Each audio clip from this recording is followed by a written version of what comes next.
नमस्ते। Technical रॉयज channel में आपका स्वागतम है। देखिए, आज जिस टॉपिक के बारे में हम डिस्कस करेंगे वो है नया टैक्स स्लैब्स 2024 का, जो कि असेसमेंट ईयर 2025 एंड 2026 मतलब फाइनेंशियल ईयर 2024 से 2005 तक लागू होगा, क्योंकि वो बजट पे पास हुआ है। अब देखिए, जो नया टैक्स स्लैब है वो थोड़ी सी चेंज हुआ है, जिससे आपका टैक्स का थोड़ी मदद मिल सकता है।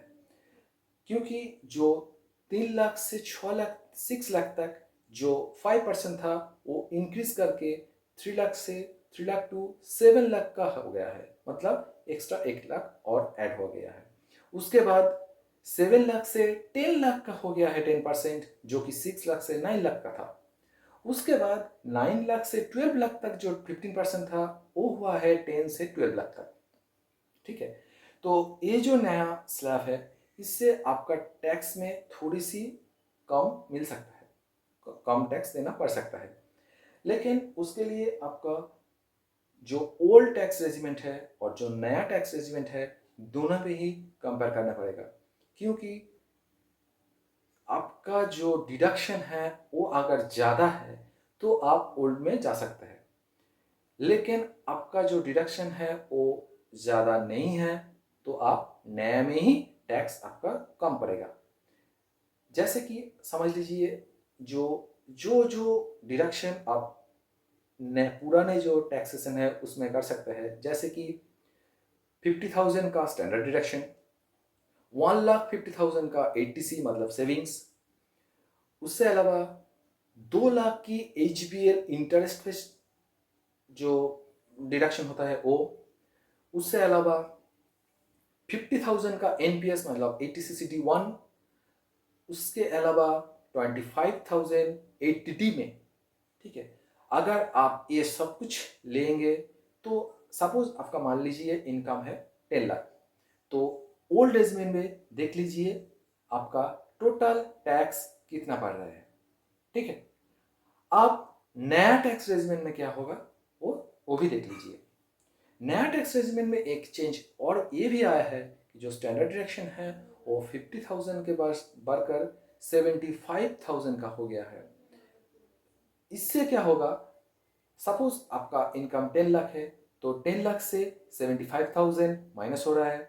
उसके इससे जो 9,25,000 जो अमाउंट आ रहा है उस पर टैक्स पड़ेगा। कितना टैक्स पड़ेगा?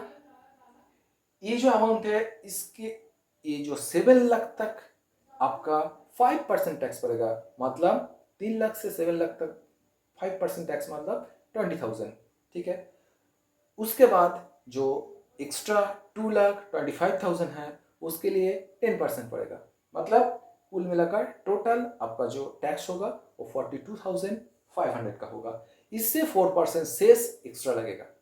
ठीक है, तो दोनों तरफ ही आप कंपेयर कर सकते हैं, जिससे किससे कौन सी रेजिमेंट में आपका कम टैक्स देना पड़ रहा है।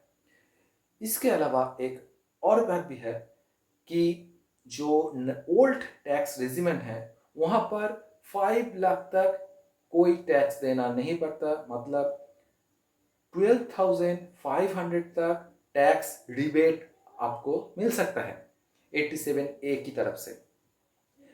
लेकिन नया टैक्स रेजिमेंट में आपका 7 लाख तक कोई टैक्स देना ही पड़ेगा। ठीक है, पूरी तरह डिबेट हो जाएगा, मतलब अगर आपका इनकम 7 लाख से थोड़ी सी कम है तो आप नया टैक्स स्लैब में जाइए, उससे आपका कोई टैक्स नहीं पड़ेगा। लेकिन आपका अगर आप ओल्ड एज में जाएंगे, अगर आपका कोई एक्स्ट्रा एटीसी का ज़्यादा सेविंग्स नहीं है या कोई एचबीएल का जो इंटरेस्ट है वो भी ज़्यादा नहीं है, तो आपका ओल्ड रेजिमेंट में टैक्स पड़ सकता है, वो भी ज़्यादा पड़ सकता है। लेकिन अगर नया टैक्स रेजिमेंट में जाएंगे तो कोई टैक्स नहीं पड़ेगा।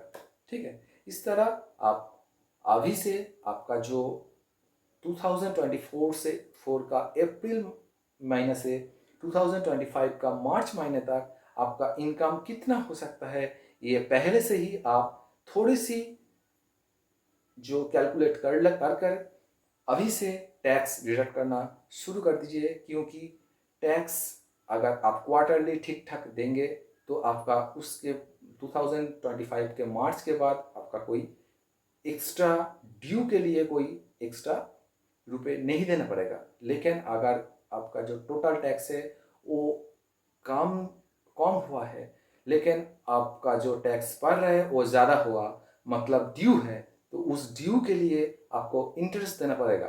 ठीक है, तो कोशिश कीजिए कि क्वार्टरली आपका जो टोटल टैक्स होगा वो क्वार्टरली आप डिडक्ट करके रखिए।